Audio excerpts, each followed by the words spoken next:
Islam.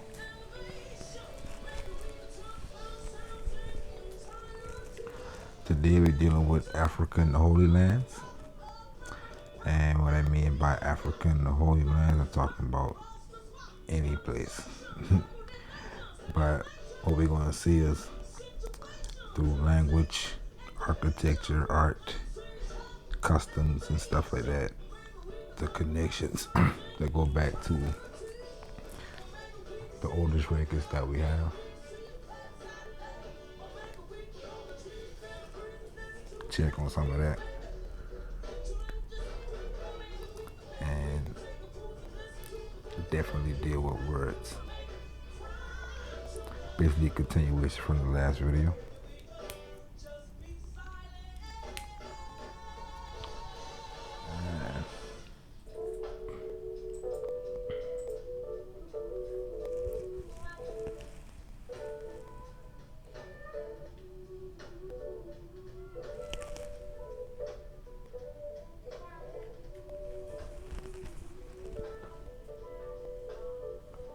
Let's begin.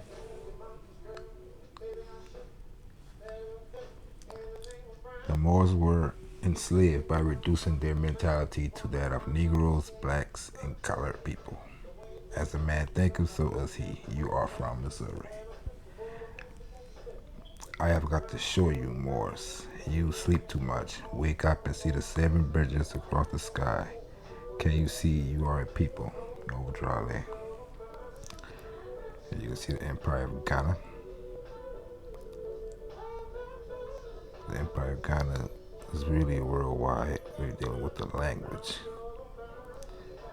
And you can see the similar structures and customary.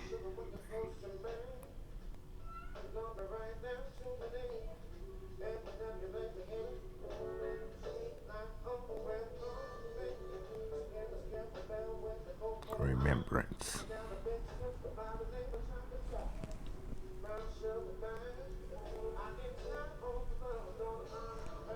Dedicate the star of light brings past and present and future.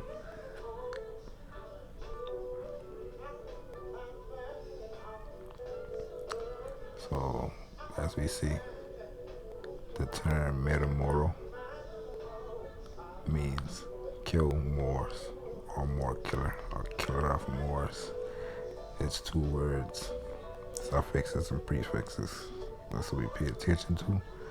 And just for clarity, Mora is the feminine for Moor. In Spanish, you can see.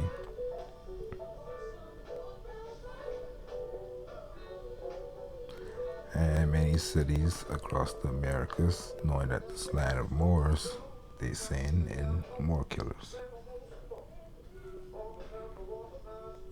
Even the church use the name. So know what you're dealing with.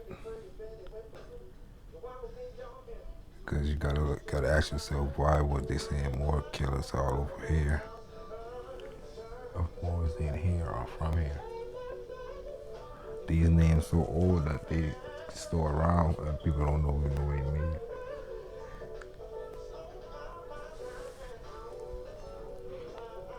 But it was a genocide over here. We can see towards who. And you see the ones in the south was really the masculine and the ones up north was the feminine.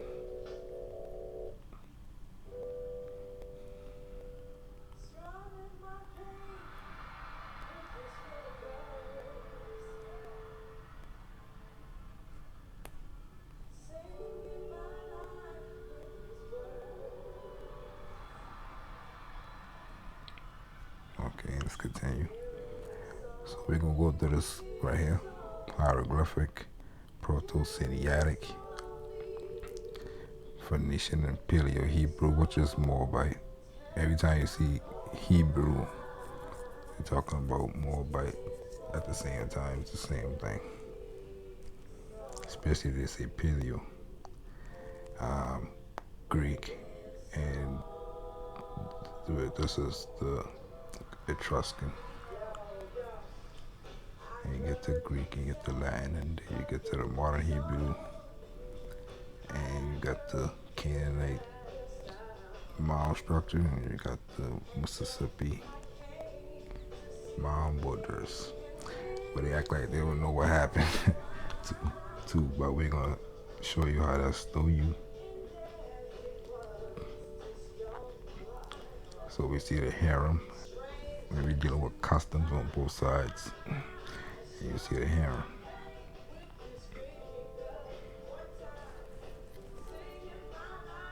Old school.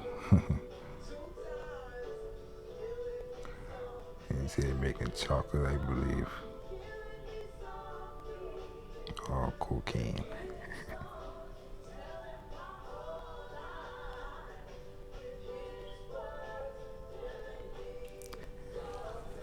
So we got Northwest Semitic.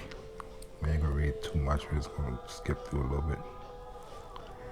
But they used, in this Greek Testament, they used Erene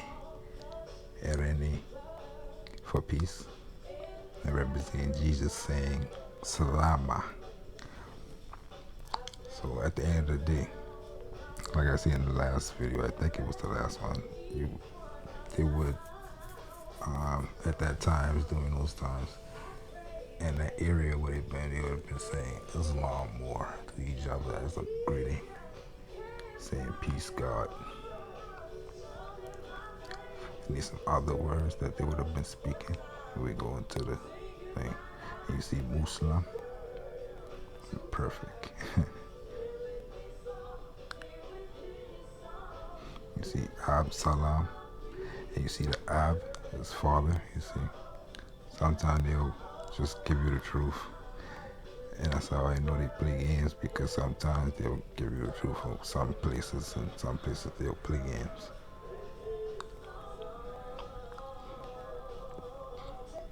The Aramaic became the Hebrew. But they are from one source, and we're gonna dig into that. And we know a lot of this by this letter right here, the Almana letter, where they show the different Moors from around the world meeting up with the pharaohs of Egypt to pay Islam at its most united in the world. Before we even calling it or using it as a religion, or even the ideological thing, but it was already in practice.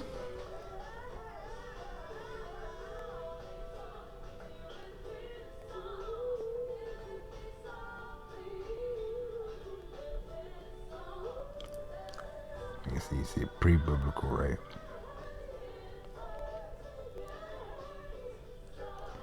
You see how they say the Akkadian became the different Canaanite languages that became the Hebrew and the Phoenician, but we're going to see how the hieroglyphics and all that the same thing.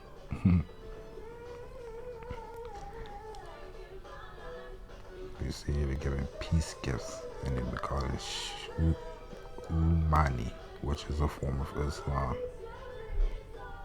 Same thing. Salimu is peace, and it's the Akkadian. Salam and Sahalamu. They've been calling these pharaoh bays too. We're gonna see that.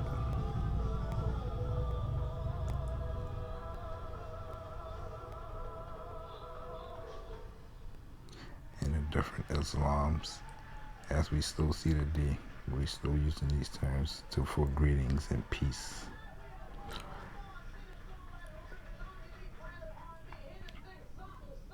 Just like your ancestors. Ours just ISLAM.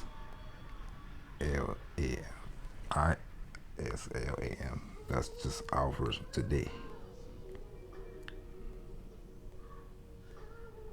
For the same aspect, SLM.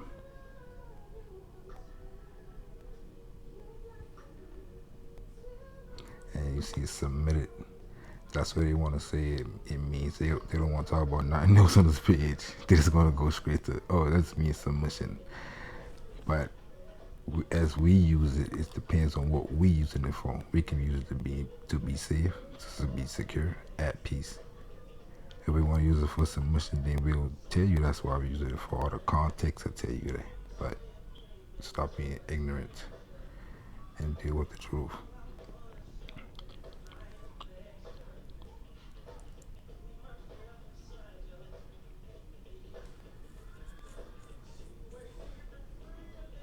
You see how the Maltese always give you that mixture of both sides of the family.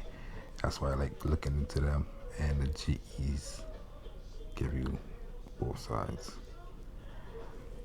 Get into a few goddesses, and I like this page that give me these goddesses because they give you two different languages and they deal with it like that too. I like that. So we got Mut, Mut, ain't no vowels yet. So you see I got the one, Mit, Mat, Mut. All those can qualify because ain't no vowels yet.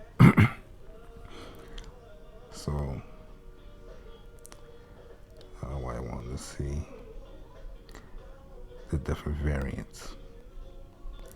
So you see sometimes it's identified with hot water, and you see how they break down hot water, meaning the womb of the sun being warm, hot, and water would be like Horus, which is the sun. And we got Ahira. In Latin, Ahira is the lady of the house. So you see the Greeks and the same people. He even identified as Isis.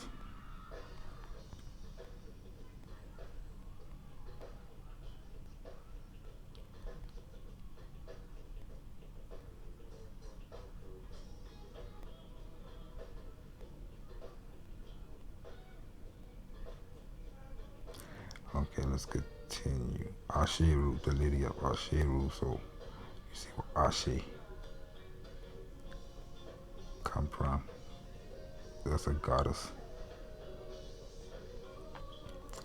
So we got the Holy Mother, which is Mary in the Christian sense, but it's the Taos, Chinese Taos. And see, the Christian Mary could be identified with her.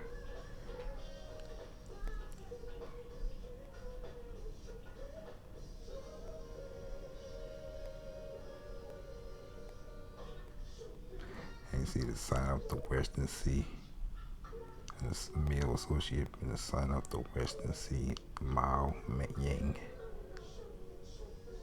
It's interesting. And of course, Mary.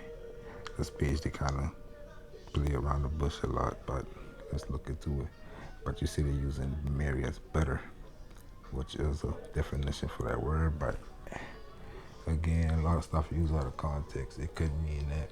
It could mean something else, like more could mean a more, Mauritanian, Lord, or whatever.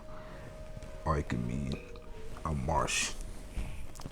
So of course, if I talk about myself, when I talk about a marsh, my people will bring that into the argument as if that got any basis on the argument. You don't. Every word got multiple definitions.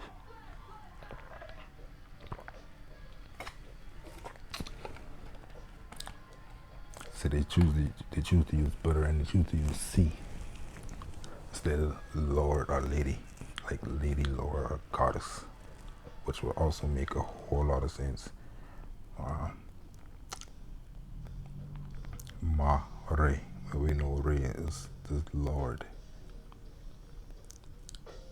So the Goddess, the Mother, M, that would most likely the M would be the Mother of the Lord, right? Jesus' mother would be Mother of the Lord. If you know, with a Christian Lord, that's Jesus. So Mare, they say Sea Queen, which makes sense. Ma could mean waters too, or sea, and Re could mean queen too, like Regina, the region, or the regent.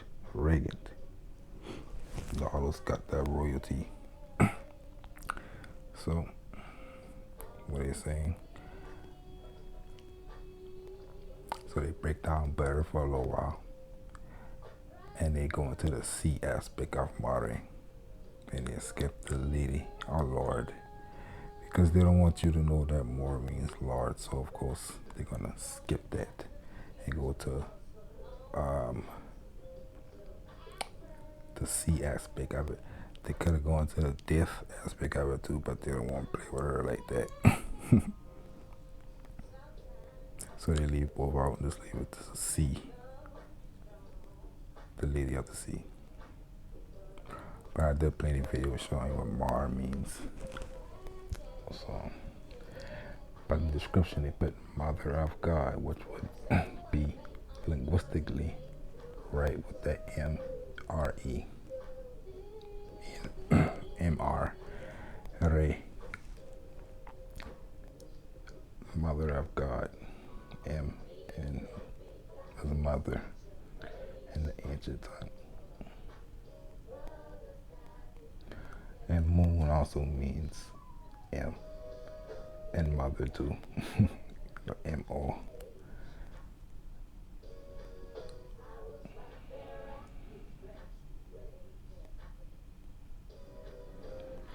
Okay, let's continue.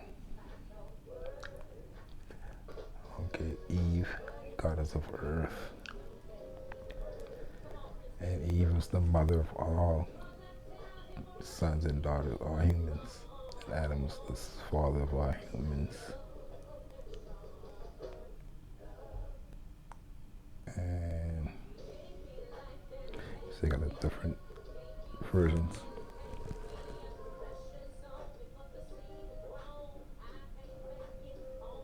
And you see Isha. That's what we call it over here. We're going to look into that. I think I got that slide in there.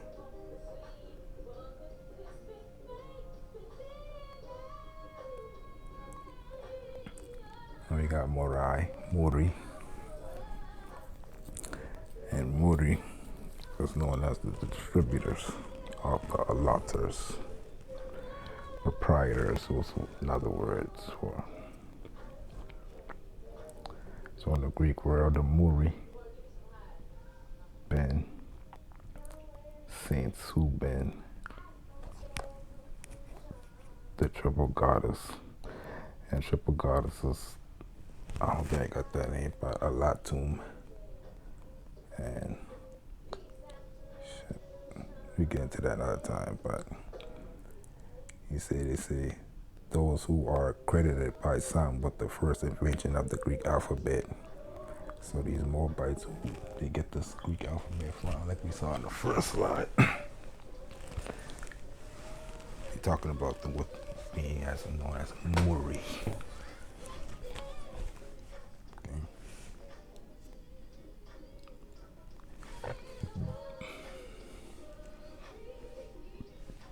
Got the goddess Nukes, where we get night from, Nut, Net in Egypt, Net, Neat. We get night from this, and we also get Morse, that means death. Like we were trying to tell people, it also means death, okay? If it means in Egypt, you gotta understand how words come down. In Egypt, everything got a polar opposite. So if M, R, or M in Egypt means being, like the perpetual being or the one. It also means the perpetual not being. So that's how the word with the M-O or M-A or M-E or whatever come down as death. And they also come down as titles because you're dealing with the opposite side of that same word. So you get more come down both ways. And they're showing that right here.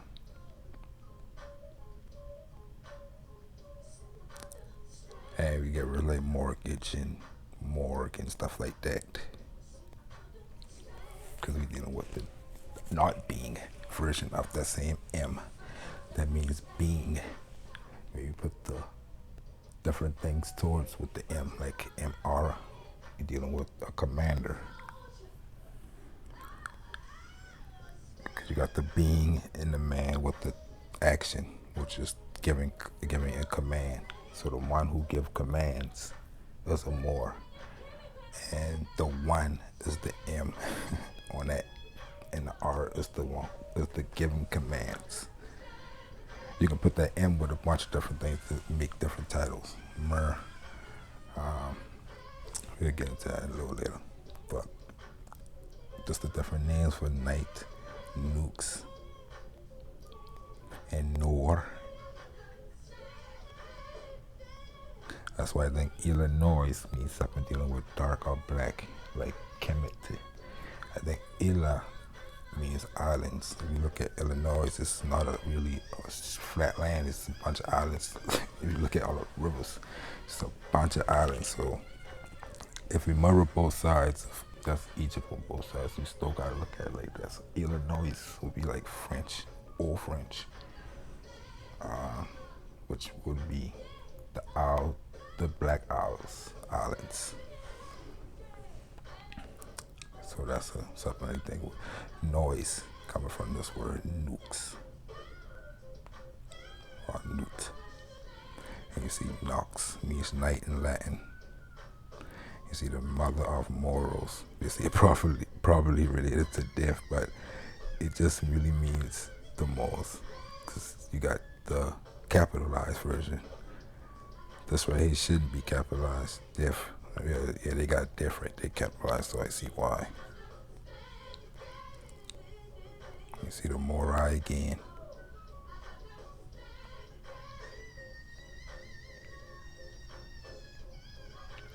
But the word death shouldn't be capitalized because it's not a proper noun, but the word morals is.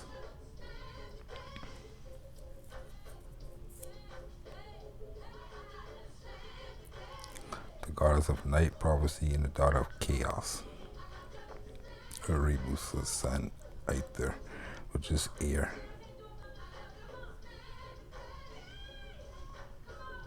Sister of Gaia, mother of Ker, doom. And Erebus, Hesperitus, you see, the Western ones, and Hesperitus is one of those names that show up in records as meaning a place, but we can't find it no way. People think it's somewhere in the streets. But we did our research, we see it, we think it was another name they called this place in the ancient times. Hesperitus.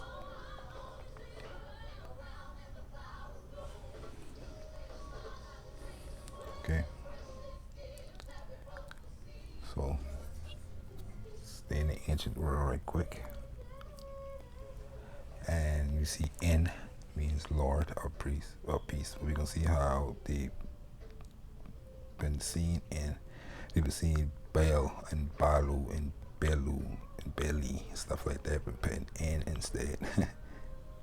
Especially dealing with the right there, they say common spelling for most is mostly Be and Li, like belly for Lord, and they were using it for the pharaohs.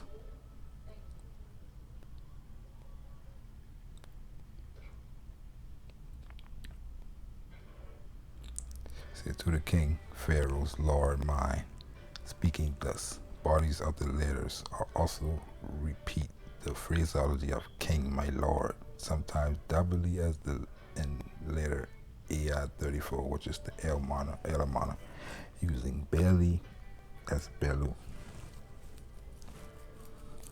So,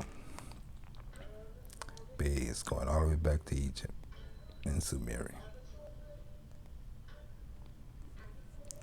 I got Alat, feminine aspect of Allah.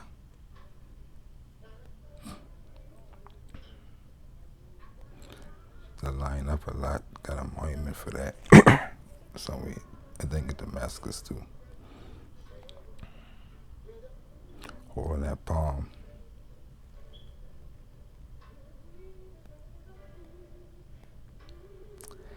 So let's get into some connections. We got the Jaguar. So all over Africa, South America, Africa and Southeast Asia, we see this jaguar symbolism. Jaguar in the Hebrew.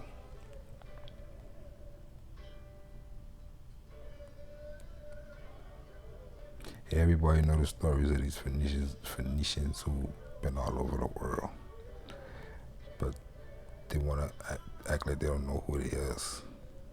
Good, we're gonna show them.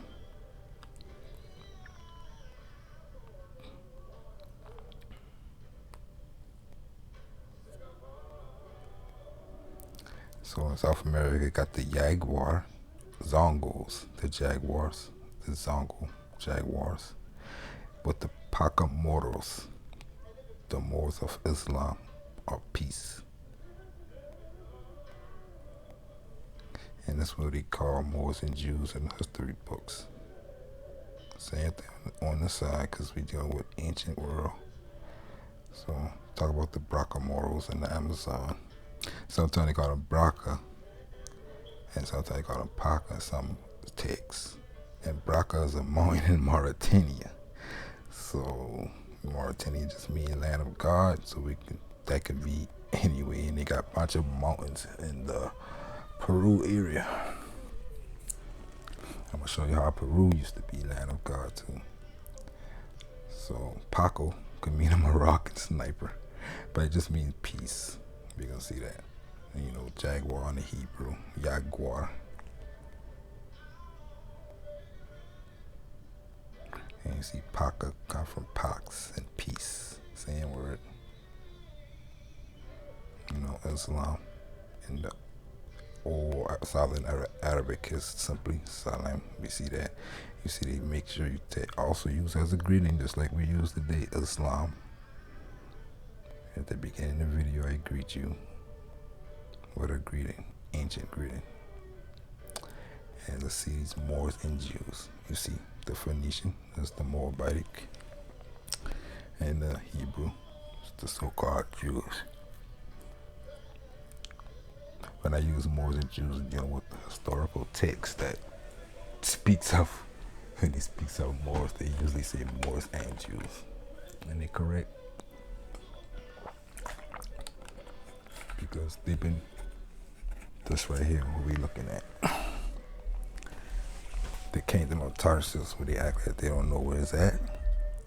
And you see they think it's somewhere out the streets. Tartessos, near Cadiz, Quades, Kadesh. And we can see the Moorish Zion temple of the Moorish Jews, showing that we still had an understanding of things. You see the kingdom of Tarshish, the extent of this kingdom, and you see Hesperides, right? This from our research. You see a cigar company decided to use Hiram and Solomon, which is the two kings who been the one who established the kingdom of Tarshish. So we deal with Moors and Jews. Hiram is Tyre, and we know Solomon is Israel.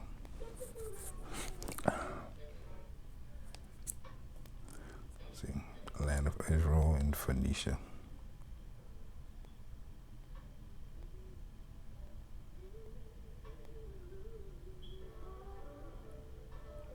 And they talk about what they brought back, and they bring back stuff that we know. We got tin mines and gold mines and stuff over here. They won't put their travels to Africa though, because they don't want nobody to be over here in America or the Western Hemisphere before Columbus. Nobody, especially these people look like this, especially.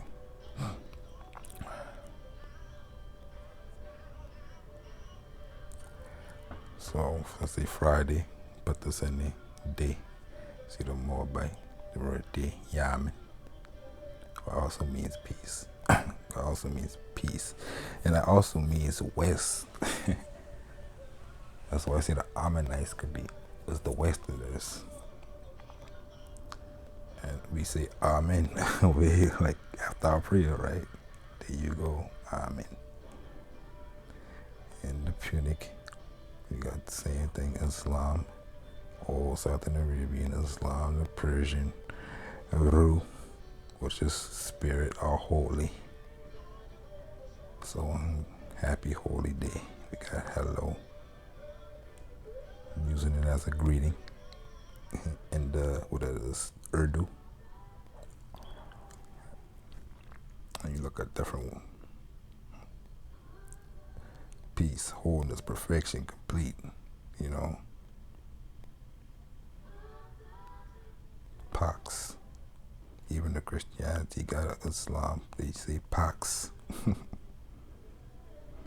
But, you know, that's Moorish Latin. So,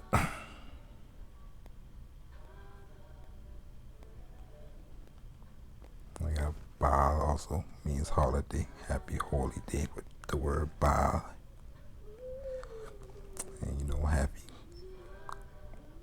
Taba, Taib.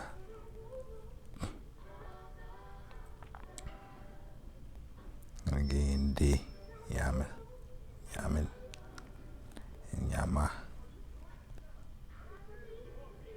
In the Hebrew, got the same thing. And also use it as a greeting also. Salam.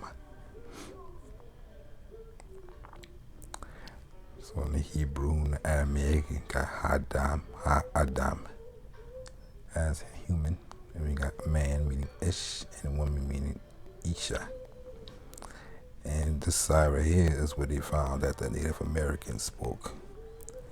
So we see they say Abba, just like Moab, the AB from the ancient Canaanites. Ab, father, same thing. Man, Ish, same thing. Woman, Ishto, which is a little different. It's from Isha, but we know vowels change based off the distance of that family, right? Yeah, this has say Indian at the top. I should have had the full thing. And here we see the kingdom of Tarshish, where we got known as Guinea and Ethiopia also. This is this area. You see this how they look. But they act like they don't know where the land of Punt at. We already know Punt. She been predicted as big bone, even though they say that's a crude drawing. Because they ain't really see people who've been big bone, but you know, the Aunt your mama figure is an American figure, and she's big bone. And also on these old pictures, they got they more chubbier than the Egyptians. If you look at the difference, you see. So they used to always deal with each other, the land of Punt, which the Egyptians call the land of God or Amen. Some say it's Ethiopia, some say it's Libya, and I say it's they've been going through the straits, and they've been in Peru, they've been in the Yucatan and Mexico, and back and forth for ages. And you see Punt, they tell you that it means Phoenician. So the land of Punt, I believe, is right here. You see the cross of Palenque, right? The cross. And they use it as a navigational tool. You see the feather. Sea navigation. They don't want to tell you that, but Punt. We're looking at what Punt at right now in South America. All right, Punt is given as the third son of Ham in Genesis 10:6. Son of Ham, Cush, Mizraim, and Punt in Canaan. In the antiquity of the Jews, Josephus expands upon the list of Ham's descendants and their areas of habitation. Punt was the founder of Libya. Now Libya was written as the Eastern and the Western Libyans in history. But they want to still make that look like the Eastern and Western Africans. Keep it in that same marginalized area. See, and called the inhabitants Putites from himself. There's also a river of the country in the country of Moors which bears that name. Hence it is that we may see the greatest part of the Grecian historiographers mention that river and the adjoining countries by the appellation of Punt. But Peru is also a four-letter word that we gotta put in the ancient world. We know they is an ancient people, so we cannot dismiss them. We're talking about the stories. But the name has now been changed, given to one of the sons of Mizraim, who was called Libyos. So it became Libya after Punt, allegedly. There was very few reference to scripture in Punt, a word of foreign origin meaning a bow, would suggest that people were proficient archers along with their cousins, the Ludim, or the Lydians, son of Mizraim. So why they're so confused is because they put in everything in one small area instead of using the whole world as the understanding. Because Ludims and Lydians and Mizraimites and Putites and these people all over the world now. And Jeremiah 46:9, they are described as mighty men or warriors who handle the shield, and in the text appear as operating as mercenaries in Egypt, quote unquote. In Isaiah, we also see the name Pul mentioned, which is either a tribe or a place in Africa adjacent to or currently associated with Tarshish again, and Ludim, and may in fact be a variant of Put. So the Egyptians, just a prince and his wife coming from Put to, trade and shit like that. But we already know the Egyptians and the Peruvians have so many connections. They gotta be one of these groups, and I believe it's the Puntites, being that navigators. And it would make sense that they'll go off the shores this way instead of going through all this land just to get to the opposite side, then go through more land just to get to Egypt. It'll be sense they'll go this way and go to Egypt.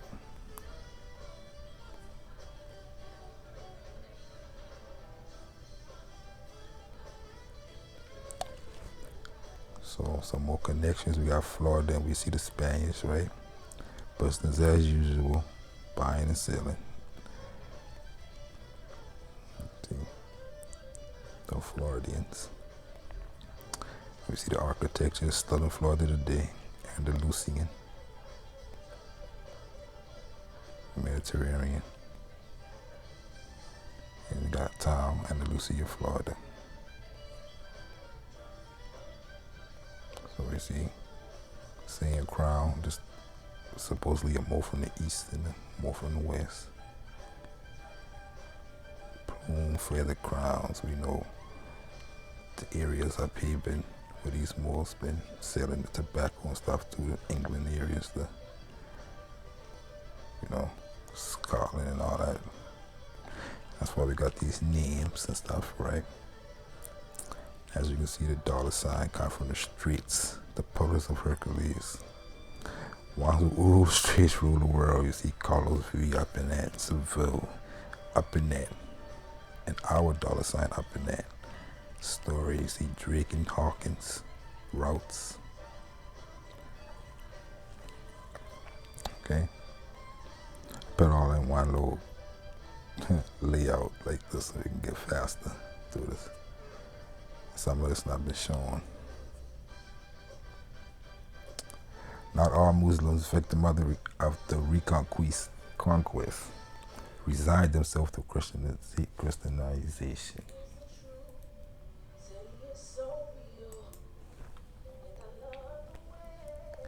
They had to intuition, the end of the kingdom of Granada. So basically, she's saying a lot of them see that shit coming from a long way ago and leave before the fall.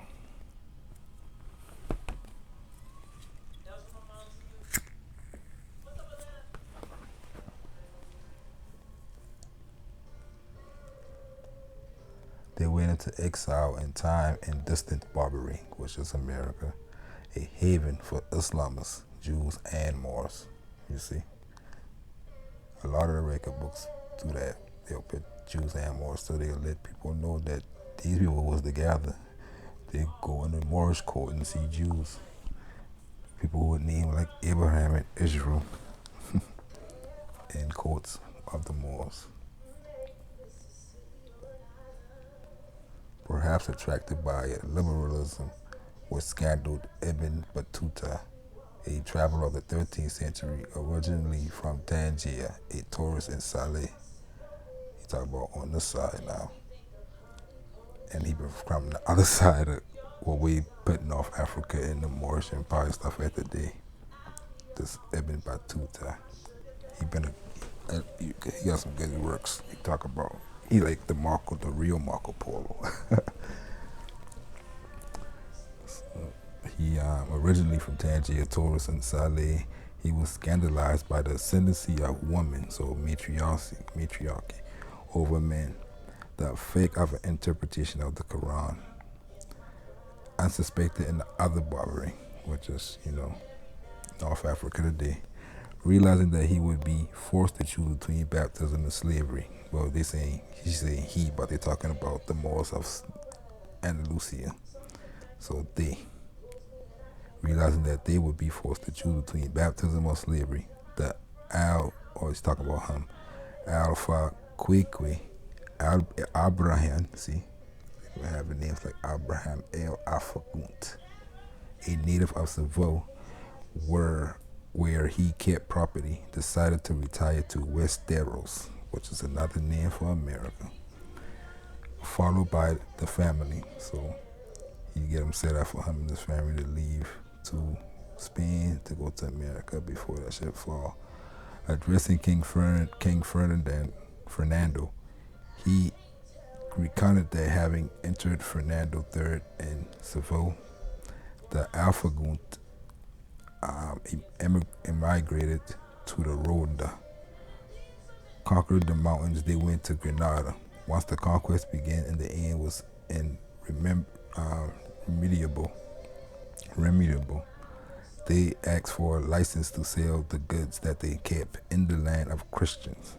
So now they call America the land of Christians.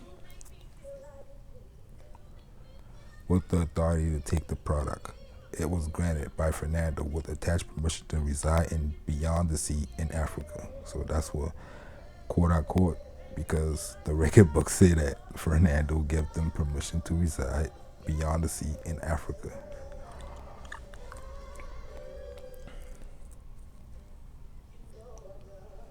So at this time, they writing it like that because ain't no official name for the continent like that yet.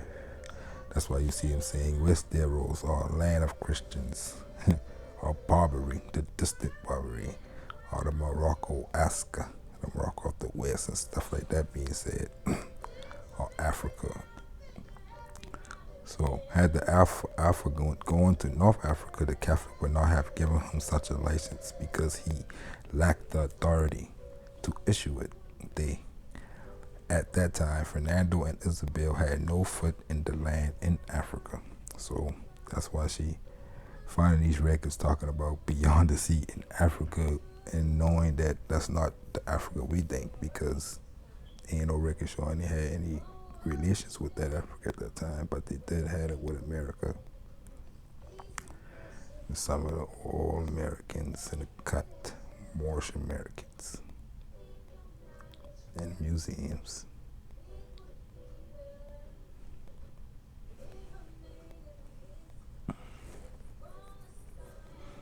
Some of these Africans, they've been already knowing, most of the Muslim Jews in Spain know about this place and back and forth for a long time, since Tarshish, at least, and Punt, which is biblical.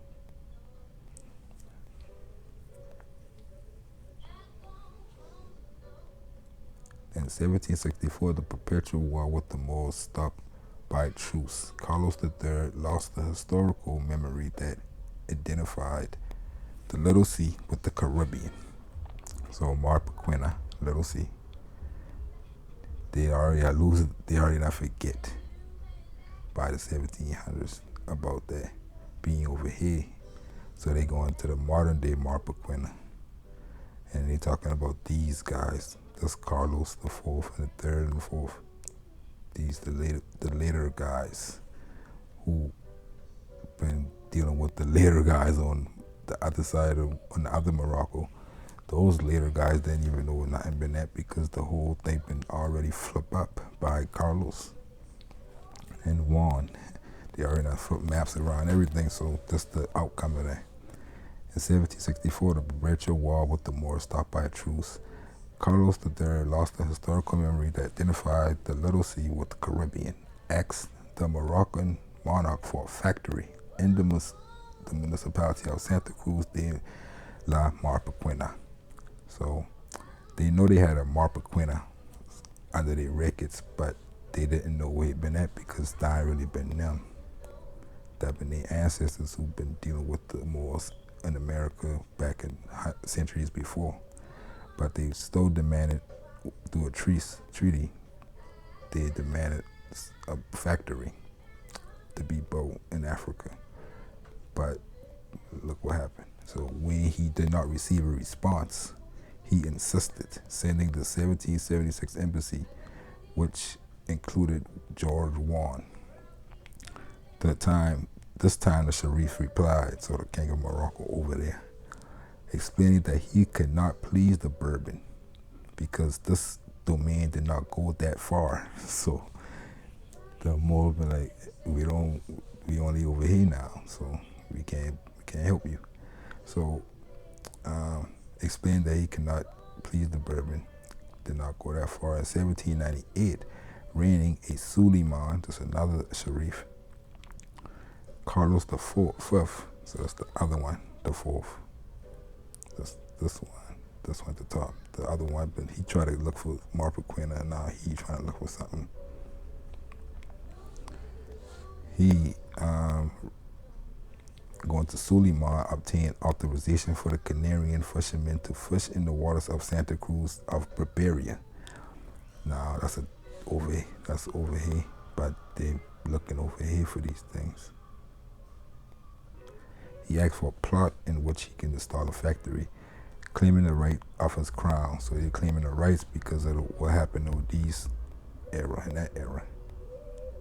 And to Santa Cruz de la Mar Pequena, and denied on the same ground as his father in 1767. So the Sultan tell him too, like, hey, I don't got nothing to do with America right now.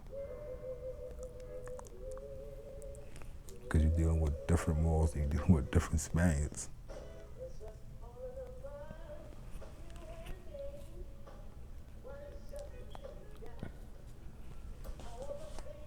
And the confusion continued today. You think of these kings, so-called Spanish kings and stuff like that, if they confused, imagine what we is. So again, Punt.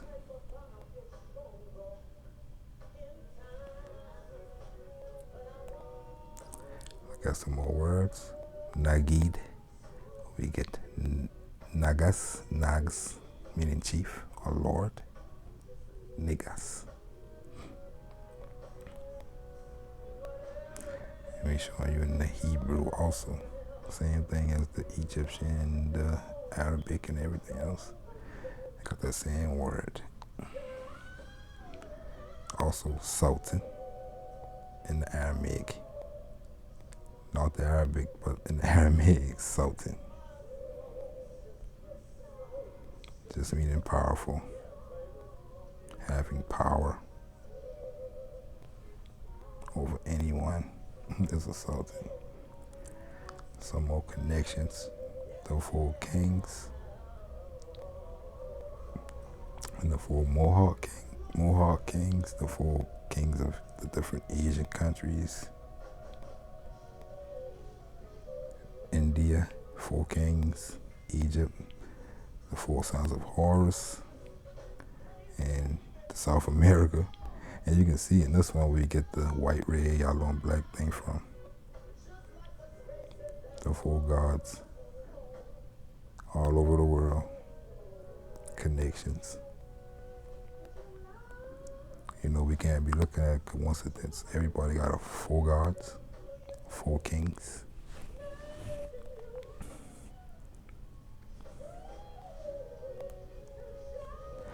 There is no hint or possibility that the Holy Office had authority in North Africa.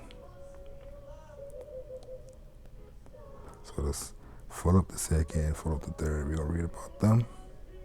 They've been before those Carlos guys, those Charles. Alright. In this timeline. But the same faction.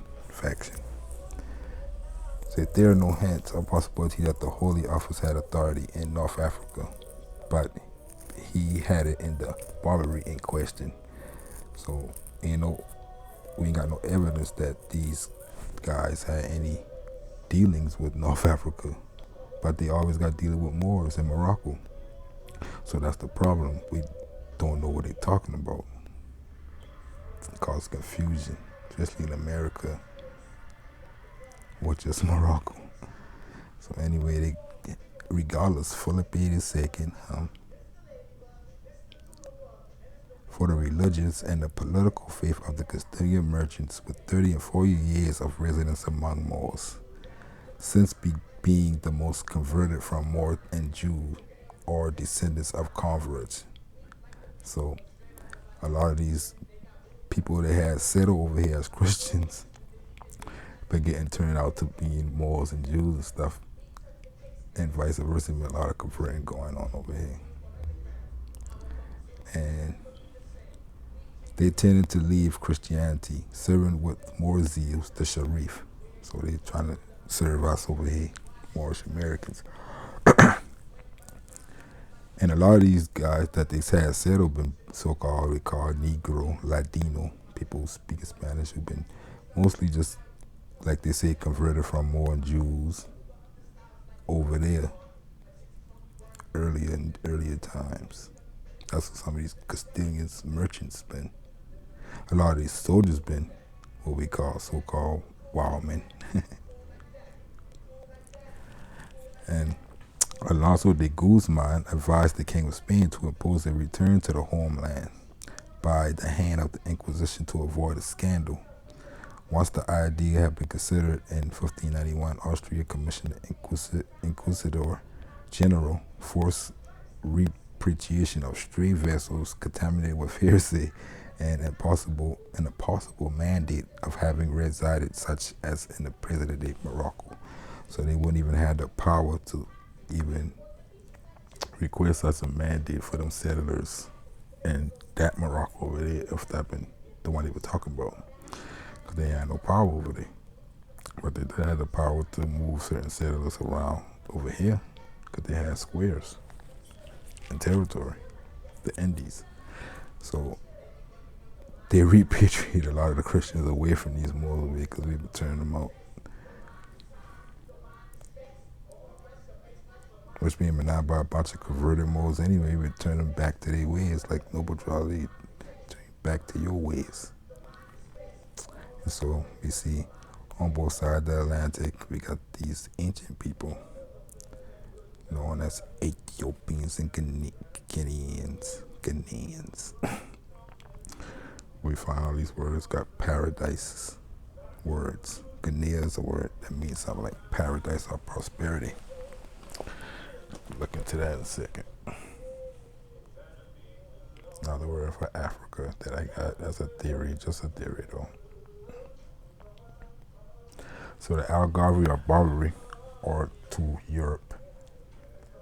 The Europeans, the Ethiopians of Strabo, a population of color resident at noon, occupied the two opposite shores of the ocean, western and eastern.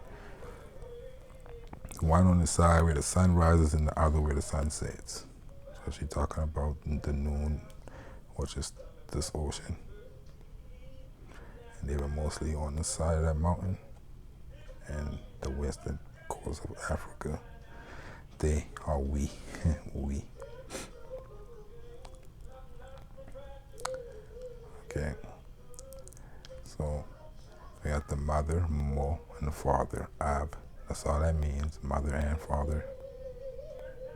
That's why they give us the allegorical story of the mother and the father being one.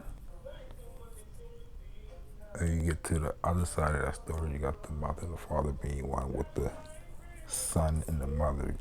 So with Lot and Moab, you got the father and the daughter.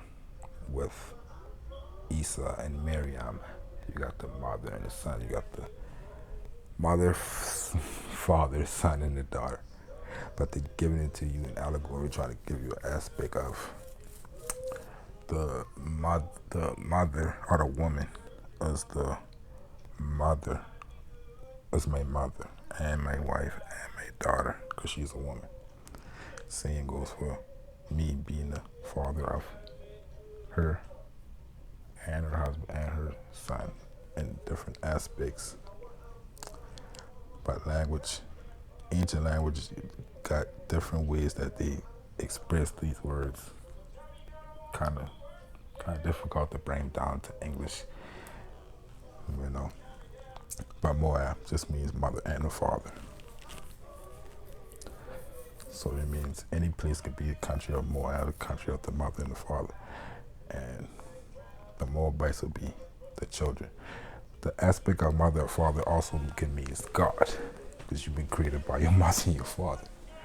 So that also the reason why when he asks Noble Ali and the modern word for Moabites, he said Moroccans, because that also means the children of God. Morocco being the land of God, the Moroccans being the children of God. Moabite being the land of God, the children being the children of God. God meaning the mother and the father, your creator.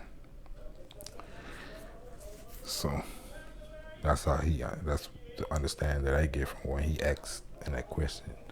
The question asked to him. And the modern name from Moabite is Moroccan. That tell me he understood the etymology of both words to make that claim.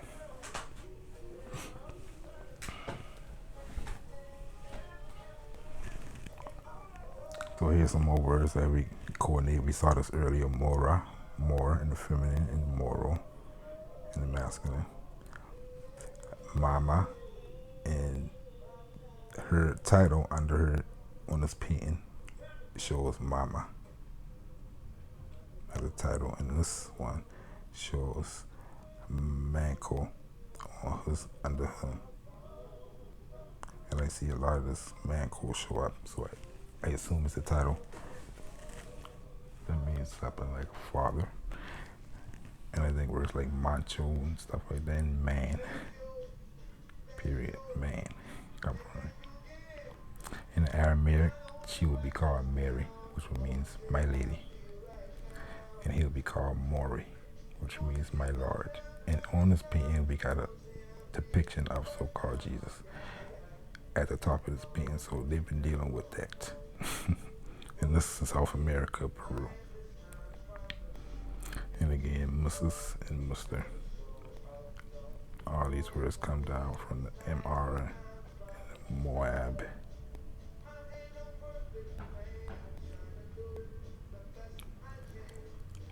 Okay, we done deal with this before, but let's continue. El Zagar, we see how they use the traitors among us, or the idiots among us, to praise, to show that, yeah, we take your shit, land of Moors. But let's see how they call this place the land of Moors without even saying America. And the fact that in his story they call it land of Moors, or the places where we'll show you what they use.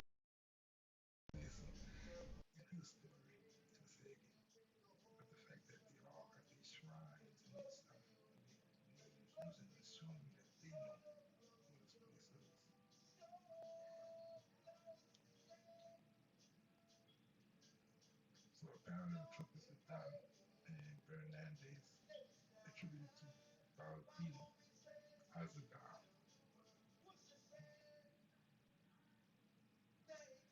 King of Fangalas, with the name of the crying king of Granada.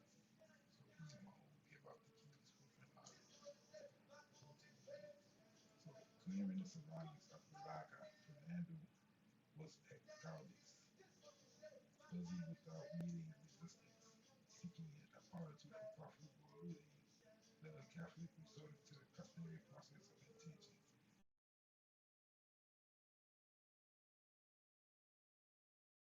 Treason.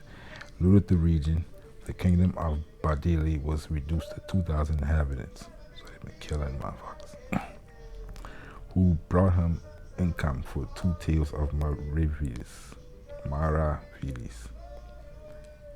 That's a coin system. So wanting to escape hardship, Badili, Exile, gave Fernando a vassal in exchange for 2 additional stories, which is ships. And vassalage, he give up a town, just give the town up. So outraged the town that he gave up by the descent of pants. I know what that's supposed to mean. I guess they saying for him turning pussy. They took advantage of the proximity of the king of Granada to raise. So since he'd been gone, they rise up in the kingdom. All he then lost. Baudili sensed that he would lose his mind, or they would kill him, running to Gardex in exchange for both safe at sea, and license to settle in Allende. So that's one of the names they were calling here, with many houses of Moors. So she put that in quotes because that's showing up in the books. He wanted to go to a place where there's many houses of Moors. And that's why I think America, that term come around off these records. They know this is the land of Moors. So he handed over the keys to their fortresses. As the previous case, having been Allende, if Allende been in the present day Morocco, the Catholic would not have been able to grant population permits. So they've been settling these, they've been giving them permits to go settle in these squares of America, in America. Giving some of these Moors permission to go settle in some of their lands over here that they already had conquered from Moors from over here, but it's a long and multi-layered story. It'll be possible to give you one video, of course. So he it would be impossible for it to be present day Morocco. The Catholic would not have been able to grant the permits, nor would the king have asked for boats. So Al-Zagar would have never asked Fernando for the boats, because to cross the strait, he had them at hand. So the boats that could have taken from Spain to moving the car in North Africa today, he had those type of boats. He needed some special type of boats to go over a long sea. So in 1487, the king formed a new army to go out by sea, planned a long journey. They confiscated all the boats that were in Guipuzcoa and Vizcaya, with tonnage of 30 barrels above, suitable for crossing the Atlantic. So they've been capturing Moors trying to leave too. That they find out that these boats that they're taking from these Moors ain't the boats. These boats going somewhere else. That's what they started to find out. And a lot of history books play games to try to make it look like they've been going to Turkey, some of them, because they know these boats ain't been made to go straight across that strait, that little small route. Could have gotten a rowboat and get across there. They've been going other places. So, the clues. And here's some more Moorish American stories for you. Meanwhile, Kidam and Roxili exchanged later, the Sheikh Israel serving as a post. So you see, you got the Mo Kidam L, and he's exchanging letters with a Roxili. I think that's a Frenchman. And he got the postman is a Sheikh Israel. So you got Moors and Jews like that there. The Moorish Jews, so called.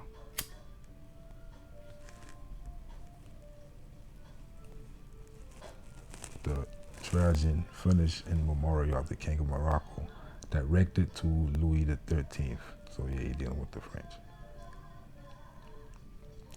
It could be the granting of houses and free use of the ports in condition that the French prove their goodwill.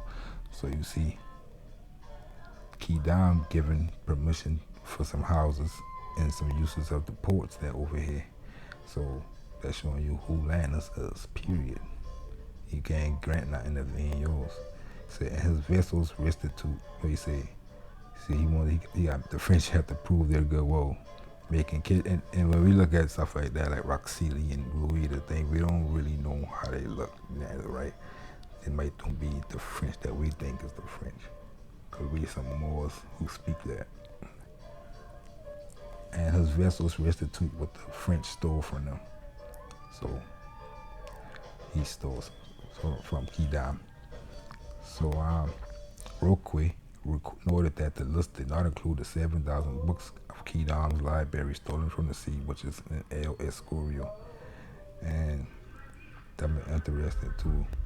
They stole 7,000 books from that Moorish American. Imagine all the stuff that they learned from us.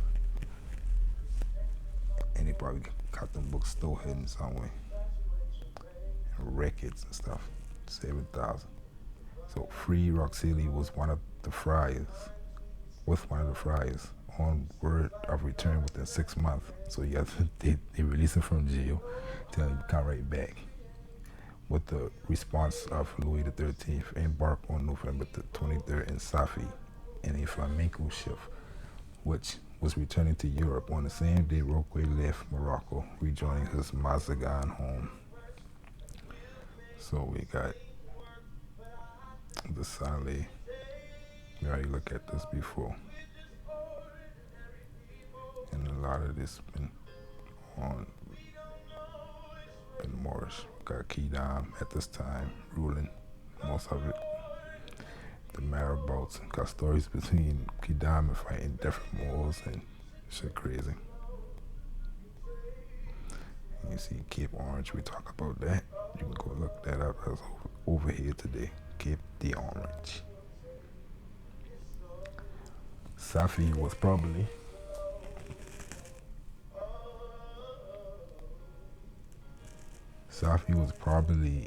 where Bethlehem stands today. Talking about this Bethlehem now.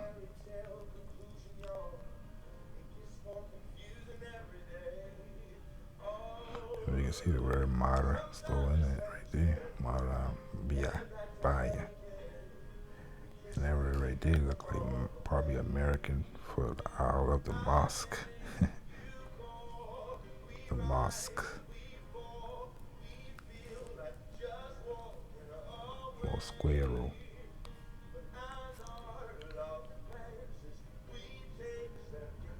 Sailing from Morocco to the port of Azamor, one passed in front of Safi, which was seen by the 7th, 16th, 15th century sailors. Returning from the Cape of Aguirre Playa, its ports could only be in the Para, a wide and sheltered river that ran between the continental coast and the island of Mogador and Safi. Gold species indigo and Colonial was brought, and these will be showing up in the record books of Punt and Tarshish. And in Saleh, they were no palm wax and nitrate, but they had palm wax and nitrate around somewhere, can't remember where. But that's what she's talking about, the island of Mogador. And it's the same on the modern day Google Maps. This is this. But I think that's Miracles. I think that's what Bethlehem is. You look at it. And Safi's called ours the Mosquero now. See? We got Mario. Instead of Mogador.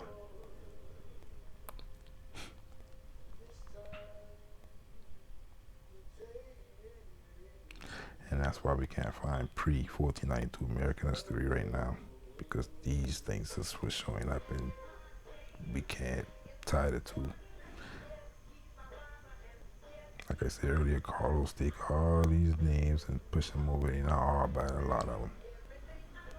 Rivers, mountains, city names, and all that. Ananin, that's a biblical term. I don't get into that neither.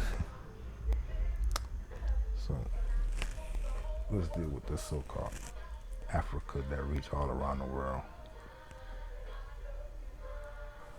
As you can see in the green area, it's still Africa today, and the northern part is what? North Africa and Arabia.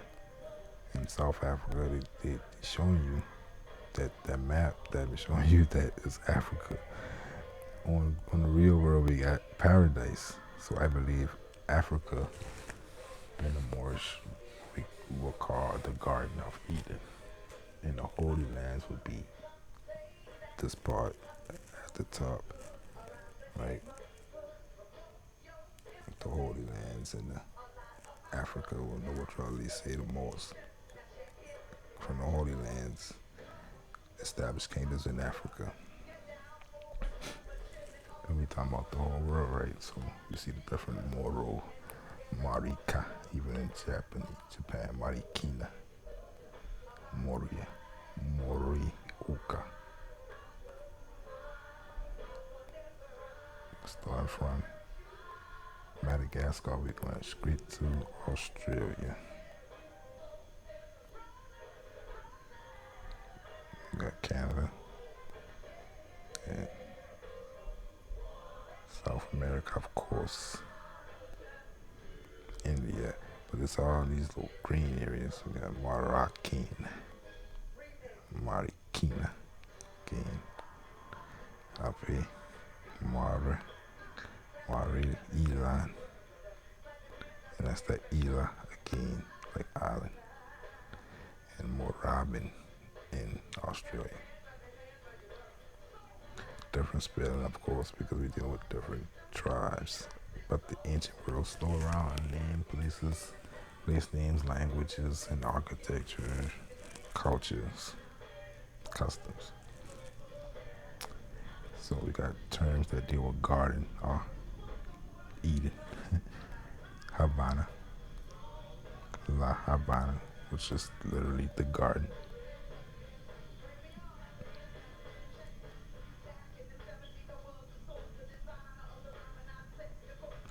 And the word aparika. Para, I believe, is a word for garden too. And I think the word Africa, knowing that P and F is interchangeable. Aparika could mean the garden also. And we're going to look into that right now. Got a lot of words, garden, in these area that we call Africa. Aparika, and that's paradise.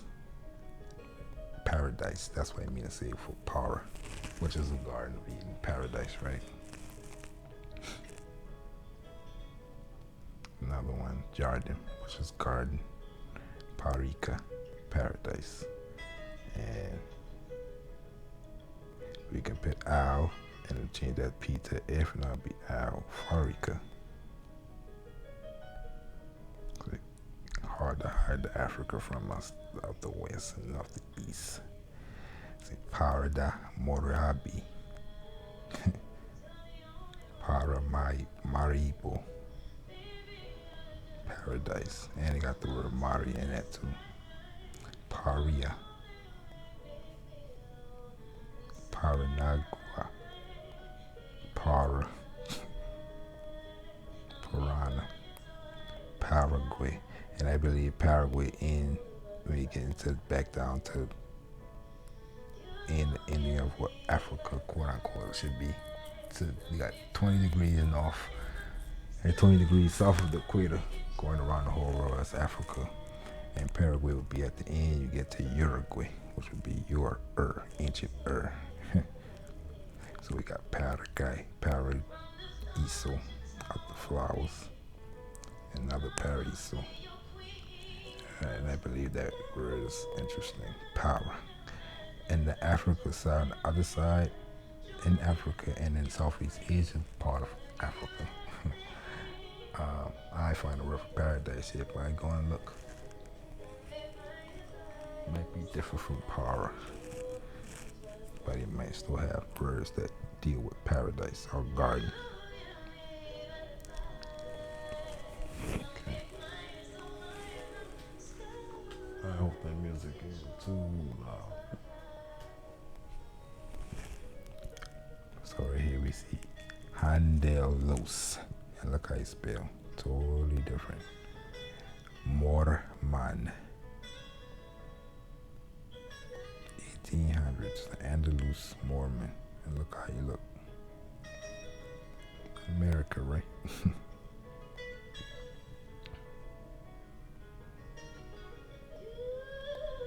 So I do got the whole thing. Let's look at it. So the Indian, that's the middle. They're talking about America now, not Hindu. So even the God is Allah, but the interchangeable. We know H's are necessary. H's are unnecessary later. Just ah. Without the H, you still Allah. And the double letters is unnecessary. So you take out the L, extra L. So you leave with your A-L-A. Vowels are interchangeable based off different tribes having different vowels. So for the Indian, they got Ale. And even in Hebrew, got an Ale. But, you know, the Arabic is the Allah.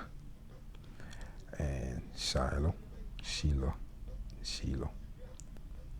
And heavens, Shemin, and also Shemin. Father, Ab again. And we done been through those ones. This one I'm interested in, nah. And we still talk like that in the South. So ain't nothing change.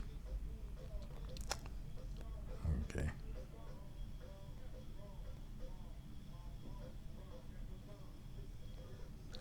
And some more Peru. I find this interesting because he got on that fine silk jewelry, turban with the fine thing that started hanging like a tassel, a long tassel. Very noble. Not a depiction. Man, they got on one too. Turbans, shit. Peru. They had a llama, not a camel. Or even something like the camel. And you can see right there, Parker Moros and the Jaguar, Songo, up in the area, the mountains, the Atlas. And they talk about these guys, Moors. You see, they got that on, that covers them out like the Arabs. They used to call them Al-Arabis in the record books, the official books at the time period. Call them Azanaguas and Al-Arabis, Pacamoros, stuff like that. So they went into the Al-Quran and the Al-Ghurba. Talking about America too. These people, your ancestors. So we can see at the time, since the time of Egypt, traveling in boats. So the king of Israel, Judea, and Phoenicia had allied themselves in the pursuit of material wealth. Various lands accessible through the Straits of Gibraltar again, and from Etzion Geber were settled. These colonies were located on the Atlantic coast of both South America and Africa. So this person who wrote this book got the same idea that I got, and what Charlie and the Moors got. So this integration of King Solomon's empire in the second half of the 10th century BCE cut these colonies off from their homeland. So even back then, we've been keeping this a secret from a lot of people from the other side of the world, keeping this side of the world locked off. So basically, if you ain't had the right to go through that street, we ain't been letting anybody through that street. And that's why Grenada always been important. We've been going over there to put our people on the throne to make sure Grenada stays safe. The more fighting we did over here, the more we could have we were leaving Grenada unruled. So Grenada get taken eventually. So once that happened, that's when we got the discovery of the planet. We lose the streets, and everybody and their mama coming out the streets now. See what out here, and what they find is the abundant continent of America. So that's what 1492 was so special. I mean, that street with the ribbon around them becomes the dollar sign, which is the world money leader in the money system. How America get where they at so fast? Because they got the streets.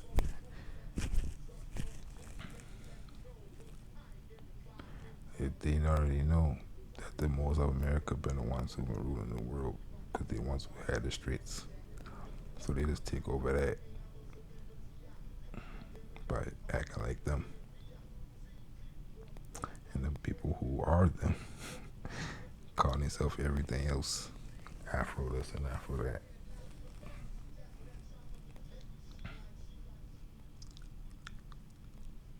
But many of them retain their Israelite identity. So basically, he's saying that even though they've been cut off from the other side of the world, and the other side of the world cut off from them, for centuries, they still know who they've been up until now. Up until today, from this video, we know who he is. 2 continents of Africa and the Americas were well established during Pharaonic Egypt. So, already knew. The March 1992 German researchers investigating the contents of Egyptian mummies called the expertise of the forensic scientist Dr. Soleta Balabanova of the Institute of Forensic Medicines of the first mummy to be tested was nicknamed Het Nut. So Nut again, night. And the mother, I think the house of night. Our lady. Well, anyway, Tawi, lady of the 2 lands. And which 2 lands? A lot of the times they want to make, every time they see 2 lands in the ancient world, they want to say Upper and Lower Egypt. So that's marginalization again, because South and North America is also 2 lands. And she the one who they find out coke, and so she might have been the lady of the 2 lands for real. North and South America, they know where she been from. And the Egyptian mummy of the 21st dynasty, whose coffin was richly decorated with pictures of the sky goddess Nut. With great surprise, Balabanova discovered the presence of large quantities of nicotine and cocaine and samples of this and several other mummies kept in the Egyptian Museum in Munich. At first, she believed the find to be a mistake. Neither of these drugs were available to Egyptians of the 21st dynasty. Tobacco was unknown before the introduction from the West Indies by the followers of Columbus after 1492, while the coca plant which grew only in the Americas. So they find that in the Lady of the 2 Lands and plenty other mummies. But that right there should give them a clue. Lady of the 2 Lands. Where she even from? She might have been an American. Made a lot of people, a lot of titles using the term Amun. Like Amunhotep. That's the Westerner of the peaceful Westerner. Literally, Amun means Westerner, and Hotep means peace. Again, Islam. So you got the one from the West who bring the peace. That could be a name, a meaning. So yeah, probably been a bunch who came from this quote unquote West. And when they say West, they might be talking about through the streets. Egypt could have been everything on the side of the world at this time to the pharaohs. And the West, or Punt, or any other land, they talk about something. If the pharaohs or Egyptians talking about another land, they gotta be talking about some way farther than close by because they've been ruling everything around them. They've been one Egypt to them. I think they make the upper and lower Egypt ideology up to hide the fact that Egypt is much bigger than what they think. So anyways, so if Barbara was right, then everybody else must be wrong, and therefore even her fellow scientists turn against her, of course, branding her, as so often has happened to leading edge scientists throughout history, a heretic. Which, just because she connected the side of the world with the other side before 1492, that's a no-no in this world. And any science, historians, biologists, none of them can do that because you automatically will get turned against. Because a lot of these people was Freemasons who they tell them not to do that. They'll tell them scientists, you keep that information among yourself, but don't tell nobody that. Because they got to keep up the 1492 story, land title reasons. Very important to keep that.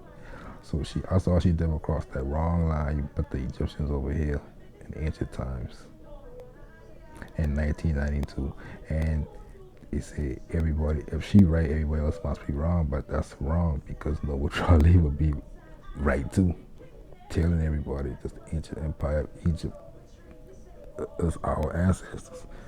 So showing you connections, and she also agreeing with her studies.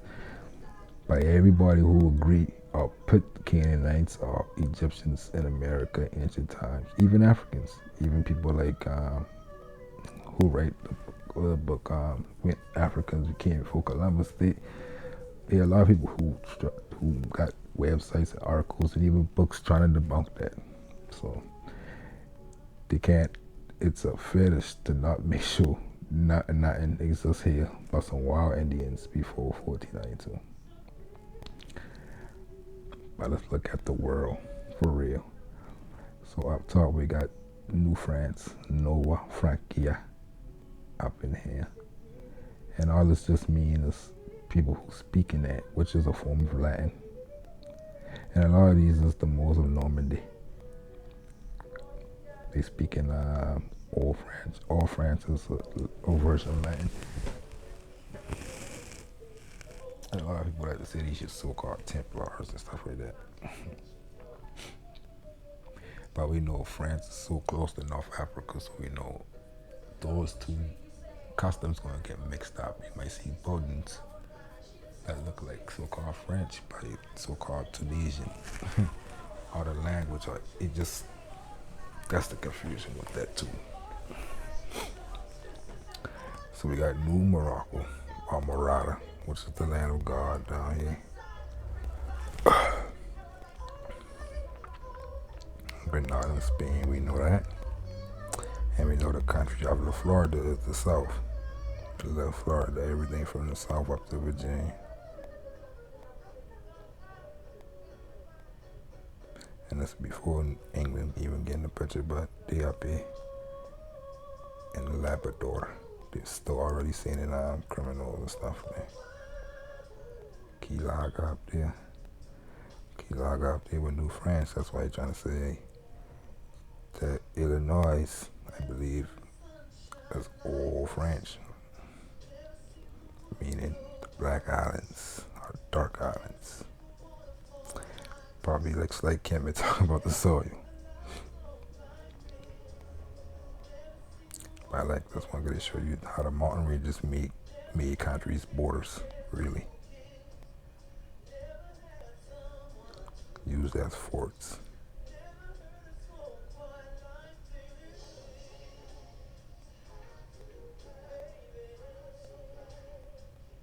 You see these old maps got Latin on them because the word America and Africa and these words are Latin words. This is not English words.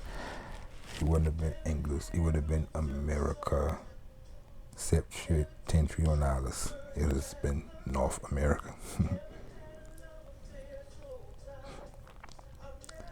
So let's deal with some more words. Neb. take out the vowel NB. NB means a lord or master or owner, possessor, or king. And you see, it's just the mouth, commander. And we get words like Nebi, Nibi, noble. And we see noble, he know all these things. Noble. Ancient Egypt. Some more ancient Egypt, we see the word more again used in the title sense, but mayor this time, a major. He was a noble serving as a more potter. And he'd been serving under Mentu Hotep, which is again Islam.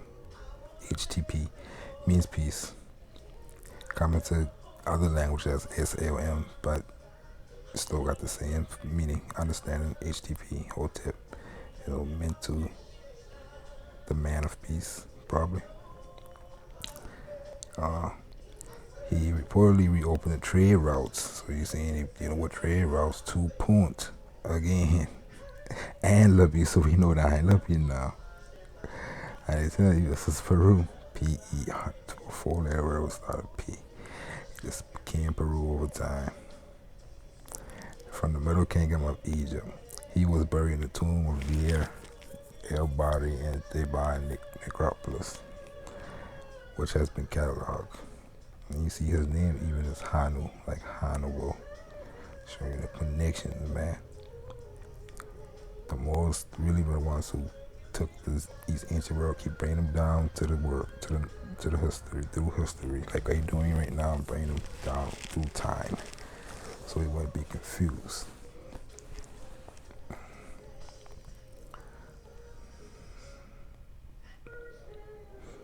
Another look at that museum. Okay, so we at the end, and we're gonna look at some more words with the MR and how you come down as the master or the lord, mayor, god, admiral, or the emir. And the oldest aspect I can find, if anybody can find anything older, show me, of this word MR, meaning the one who give commands. And we're gonna see the different words that come down also. This is I already showed us a million times, but there's some more. Got Meister in German. And we got a Krios. So we get the Christ in Greek. We got a Mastro. We got Dominus, which means the master. And in Persian, we got the Aga. And I believe in the Peru, we got Ata. It's that same thing. We got a Pan. It's a father. Senior. Senior. Also come from this. We got a patron, a patron, a Fendi, and a Bey. And a Na.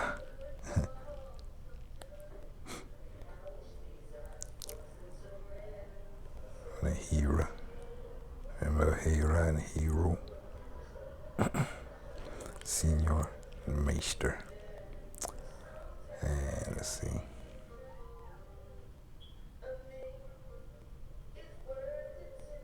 And I think the word maestro also comes to this word with the MR, kind of maestro, proprietor. That's why most became all these different things, because this was more even husband fit the category in Amo. Oman. Masteras, Greek. Yeah, you see, maestro. He's a maestro. A Mr. A Magister is a teacher. The magistrate. The MR. And the only one you want to act like don't exist is the MOOR. You. In your higher sense. So that's chapter 1. And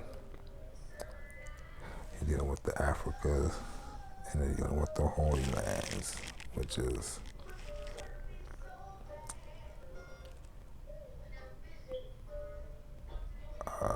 South America and Africa and Southeast Asia. And we're dealing with the Holy Lands, which is Arabia, North Africa, and even Europe, and parts of Asia, and parts of North America.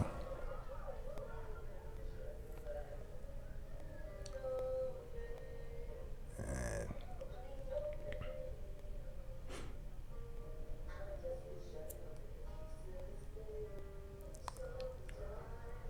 for the next chapter, we got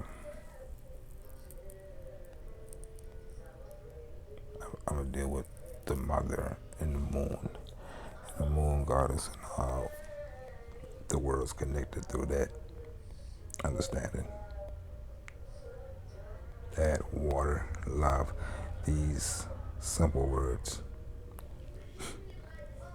Okay, so Islam. Till next time.